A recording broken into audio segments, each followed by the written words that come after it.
நடக்கக்கூடிய ஒரு சமாச்சாரம் இந்த வருஷம் கொஞ்சம் அதிகமாக நடந்துருச்சுங்க. அதில் வந்து 6 நாள்லேருந்து 17 நாள் வரைக்கும் ஆட்கள் வச்சு வேலை செஞ்சுட்டு இருந்தாங்க. இந்த தீர்மானமே வந்து யாருமே படித்து பார்த்துக்க மாட்டாங்க. கவுன்சில் போய் தான் நாங்கள் ஓப்பன் பண்ணி பார்க்க வேண்டியதுக்கு கொடுக்குறேன். அந்த மாதிரி கொடுத்த தீர்மானம். இதில் பார்த்தீங்க அப்படின்னா டீ செலவுக்கு மட்டுமே 27,516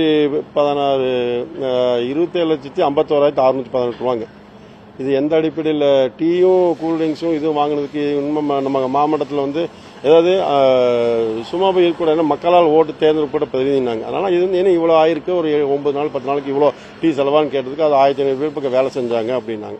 ஏன் 1500 பேர் வேலை செய்யணும் செய்கிறாங்க தெரியும். ப்ரிகாஷன் அம்மா உணவகத்தில் செஞ்சு கொண்டு போயிருக்கலாமே, இவ்வளோ செலவு பண்ணுறாங்க. இது வந்து என்னென்னா அதேமாரி பார்த்தீங்கன்னா இந்த டீசல் பெட்ரோல்கெல்லாம் பார்த்தீங்கன்னா டீசல் பெட்ரோல் கிரீஸு ஆயில் எல்லாம் வாங்கினதுக்கு கிட்டத்தட்ட பார்த்தீங்கன்னா அது ஒரு 20 லட்ச ரூபாங்க. 20 லட்சம் அப்புறம் பூட்ஸ் வாங்கியிருக்காங்க.